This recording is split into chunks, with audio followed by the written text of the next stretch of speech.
galgal sa'aatii 2 akka sa'aatii 3tti meetirbaandii 22 fi VOA 24 Nile Chat irraa caqasuu jirtanii ayyuu jalqaba. Kibxat adoolessi 28 2020 keessa jira. VOA Afaan Oromoo Nile Chat fi meetirbaandii irraa caqasuu jirtan. Ansoora lakeetiin ulii adda. Akka dhaabbileen siyaasa Oromoo sadii jedhanitti eegee Hacaaluu Hundeessaa ajjeesanitti itti gaafatamtootaa fi deeggartoota paartii isaanii hedduu hidhanii akka tokko fulatti hidhanii fi gara isaan jiranillee qubiin qaban. Akka tokko manidhaa keessa guddoo rakkachuu jira. Nama hedduutti miidhamellee. Torban jaasitti addunyaa keessatti vaayirasiin koronaa akka malee dabalaa deemuu jira. Waan adeemsanitti nu keessaa tokko tujubeetu dhunutti. Attamooltaan dhaggeeffattoota keenyaa oduun har'aaf qabnu kunoo. Kaleessa waaree booda manni murtii sadarkaa duraa lidataatti poolisiin ittaanaa durataa koongireesii federaalawaa Oromoo obbo Baqqalaa Garbaa irratti ragaan walitti qabadhe jedheef hojii na hafe jedhe addachichatti dhiyeessee jira.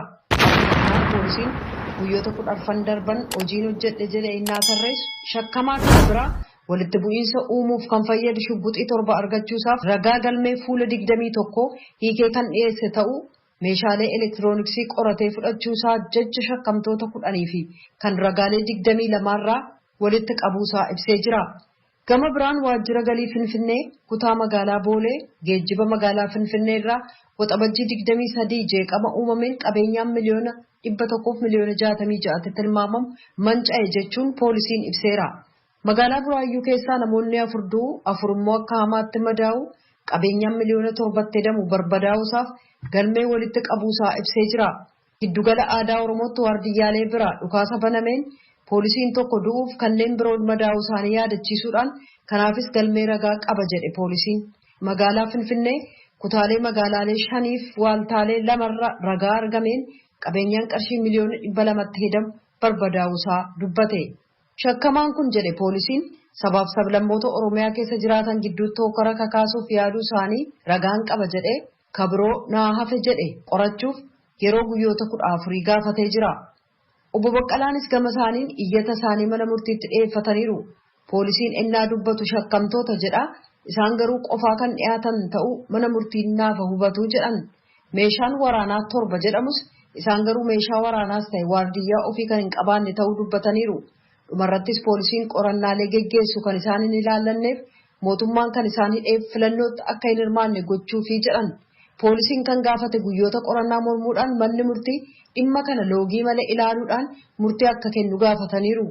Abukaatooleen isaaniis himannaan kun kan isaan hin ilaallanneef dimshaashaan waan dhiyaateef yeroon qorannaatti dabalaa gaafatamuu hin qabu jedhan.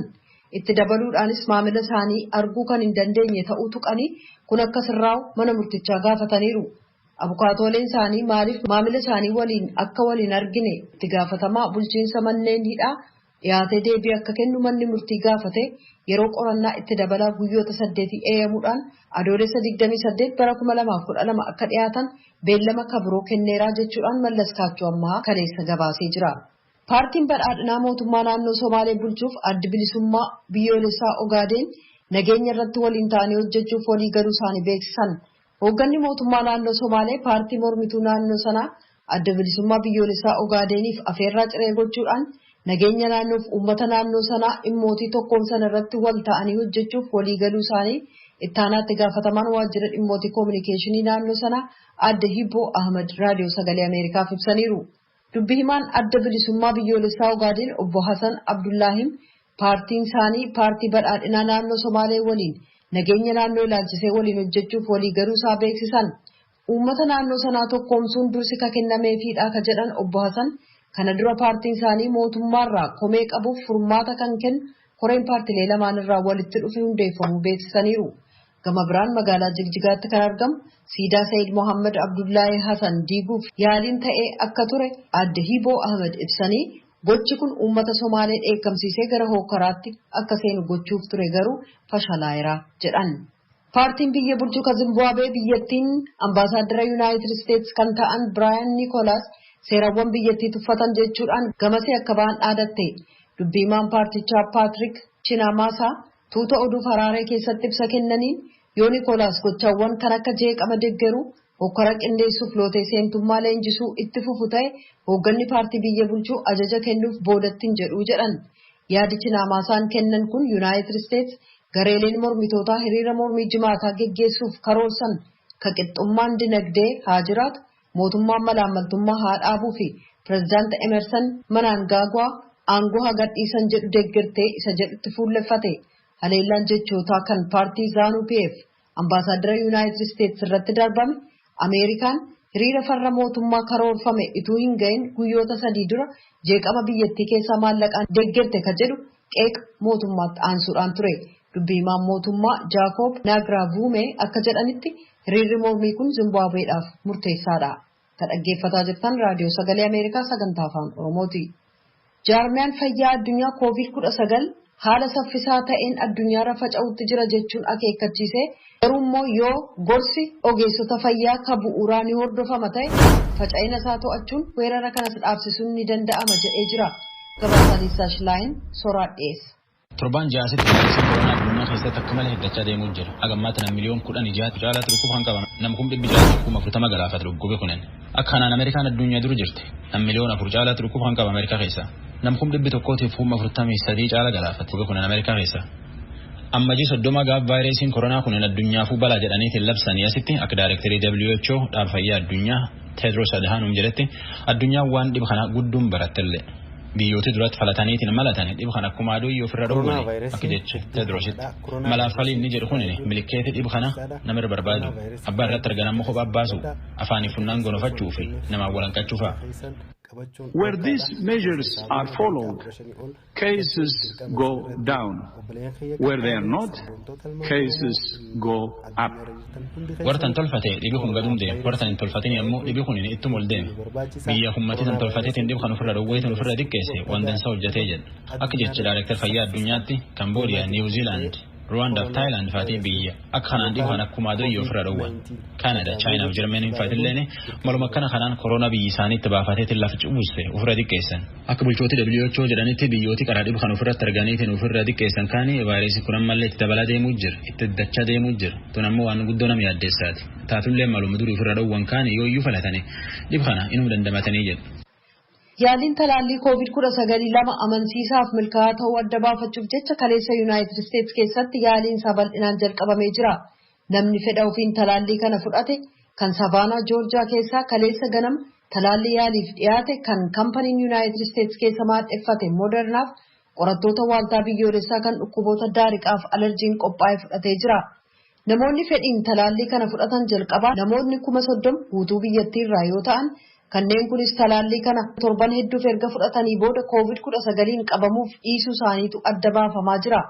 Talaallii kana kanneen fudhatan jalqabarratti mallattoon kan irratti hin argamne yoo ta'u kanneen walakkaa ol ta'an dadhabbii, mataa dhukkubbii, qorrisiisuuf qaamni isaanii dhukkubuututti dhaga'ame. Hoogganaan waaltaa dhukkuboota daariqaaf alerjii kan Yuunaayitid Isteetsi Dr. Anthony Fauci wixata kaleessaa tuuta oduuf ibsa kennaniin bayin talaallii yaaliif dhiyaate sadarkaa dhumaa jalqaba baatii sadaasaarra beekama jedhan. Yoo yaaliin kun milkaa'e kampaniin Modernaa talaalliiwwan doozii miliyoona 500 waggaatti kan oomishu yoo ta'u bara 2021tti immoo waggaatti doozii biliyoona 1 oomisha jedhanii kan abdatan ta'uu beeksisan oduun galgala kanaaf qabnu kanuma.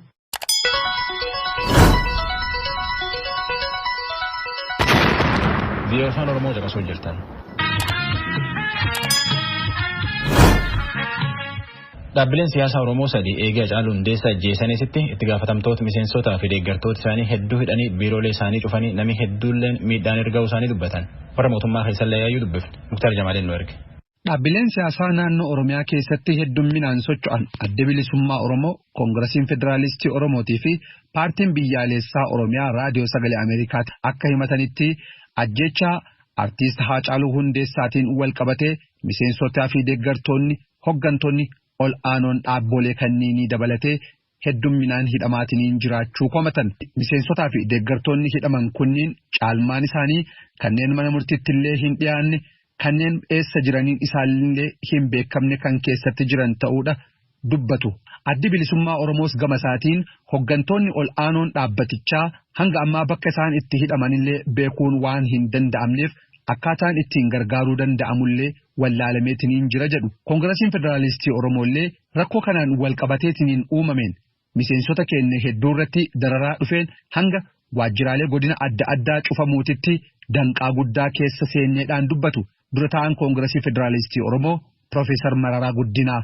Zooniin jaha gubbaatti immoo waajjirri keenyas cufameera. zoona laafonni sidhamaniiru. Gimbii Naqamte Horroo Guduruu Shamannee waan akkasii Shawaa Kaabaa kana zoononni kana keessaa jirri keenya cufamaniiru. Baay'eedha waradoota baay'ee keessa biiroon keenya cufamaniiru. Miseensaa fi warri daroonni keenya 17 du'aniiru. Namni 100 hidhameera. Baawul hidhameera sana keessa gaafuma maratti beektuu Baqqalee Garbaafaa, Jawaar Maammadfaa, Hamzaa Booranaafaa, Dajanee Xaafaafaa, Yuunivarsiitii Finfinneedhaas immoo namni Dooktor Huseen Kadir jedhamu kana qabatee namni 100 hidhameera. Waan immoo akka hin taanetti reebame immoo nama 40 oli. Akka taanetti reebichi guddaan kan irratti intirii ta'ee jechuu kooti hospitaala warri galan. Paartiin biyyaalessaa Oromiyaa illee taanaaniin miseensotaa fi deeggartoonni isaa godina Arsii Lixaa, Baalee fi godinoota Harargee keessatti heddumminaan hidhaman kanneen himannaan irratti hin dhiyaatin mana murtii fuuldura dhaabbachuuf illee hin carroomin ta'uudha dubbatu. Barreessaan ol aanaa paartichaa obbo Muhammad Ahmed. Obbo Muhammad itti dabaluudhaan illee himannaan kana jedhamu qindaa'ee itti dhihachuu dhabuu isaaniitiin akkaataa abukaatollee ittiin dhaabnee isaan gargaaru waan wallaalleef akkanaan hidhaatti dararamaa jiruun raadiyoo sagalee Ameerikaatiif dubbatan. Maqaa olaantummaa jaraa kabachiisuu jedhu wajjin wal qabatee jiru miseensonni keenyas iddoo hundattuu hidhamaa jiru. Kanas ammoo hooggansarraa qabee aga miseensa garjallaatti osoo addaan hin baane yeroo ammaa kanatti guutummaan namoonni hidhamaa jiraachuu isaati kan gabaasni keenya kan akeeku. Meeqa ta'u wanti adda baafattan miseensota hangamii deeggartoonni immoo hangam ta'u? Ifatti gabaasni guutuun isaa nu birallee gahuu baate haga ammaatti kan gabaasni barruudhaan maqaa isaanii guutuu wajjin miseensi keenya nu bira gahee jiru miseensonni namoota 16 hooggansa nama 7 deeggartoota namoonni 25 ol ammoo hidhamanii jiru. Kana malees kanneen wareegamanis jiru kan rukutamanii hospitaala seenan jiru kanneen rukutamanii hospitaala seenan naannoo nama 10 fi akkasuma ammoo kanneen wareegaman ammoo naannoo nama 15 fi walumaa galatti jechuudha gabaasni keenya kan gammataa ta'e.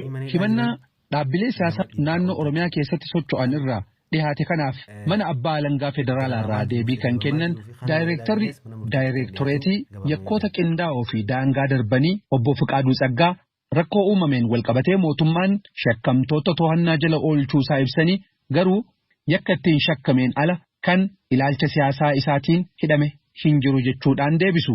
Ajjeechaatu ture mana gubaa turanii akkuma beektanitti investimentii baay'eetu gubatee saniin wal qabatee namni shakkamee miseensa isaanii ta'uu danda'a deeggara isaanii ta'uu danda'a. Nama barbaade haa ta'u garuu yakka hojjete qabamuu irra jira. Sana isaanis furachuu isaanirra jira jedhee yaada. Garuu yakka tokkos osoo hojjete siyaasa keessa wanna seeneef wanna miseensa isaanii ta'e qofaaf namni qabatamee hin jira jedhanii eenyummaa isaa illee kaasanii iyyannoo fidan gahiin keessummeessan rakkoon hin jiru. Gareen kun ofirra ijaarreetti ergine nuti garee qorannoo bakka nu hirmaanne hunda namna siyaasaan wal qabatee hidhiin tokkos hin jiru.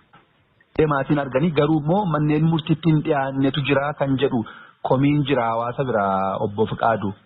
Agaan beekutti akkuma heera mootummaan keenya iyyamutti sa'aatii 48 keessatti mana murtiitti kan dhiyaanne hin jiru. Garuu bakka tokkotti mana murtiis gubatee ture. Waajjirri abbaa alangaas gubatee ture. Bakka rakkoon kun uumametti xiqqooshii turuun isaa nafni. Aga haalli tokko mijeeffamutti jechuudha. Bakka kaawwanitti garuu bakka nageenyi jirutti magaala keessatti bakka manni murtii hojjetutti yeroon seerarratti wannoo galame keessatti dhiyaatanii jiranii rakkoon akkanaan jiru.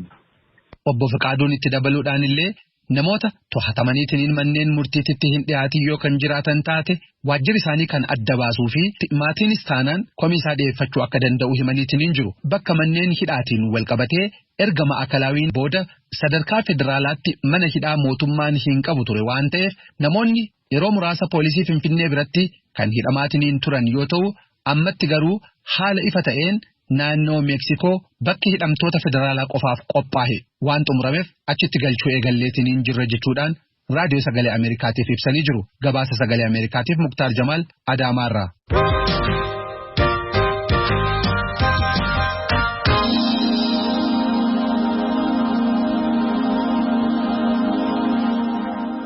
VOA Afaan Oromoo caqasuu jirtan. Akka koomishineerii baqataa addunyaa jedhetti warra baqatan ammoo godaannii seera malee walitti buuranii hidhuun balaa vaayirasii koronaa guddaa irraan buusuu danda'a. Dhaabbileen kunin akka warri akka kanaan hidhama ariitiin gad lakkifamullee gaafachuu jira jette. Liisa Shilaayin oduu Jineevaan ergite namoonni nutti. Biyyoonni baay'een weerara vaayirasii koronaa sababaa godhachuudhaan baqattootaaf namoota dahata siyaasaa gaafatan yeroo dheeraadhaaf ni kaa'u. Jaarmiyaan dhimma baqattootaa akka tokkummaa mootummootaa akka jedhutti baqattoonni waraansaaf iraarsa dheessaniiti kan isaan baqatan yakkamtoota miti. Kanaaf deemsa seeraatii ala hidhamanii kaa'amuu hin qaban. Baqattoonniif namoonni dahata siyaasaa gaafatan yeroo baay'ee bakka namni itti heddummaa.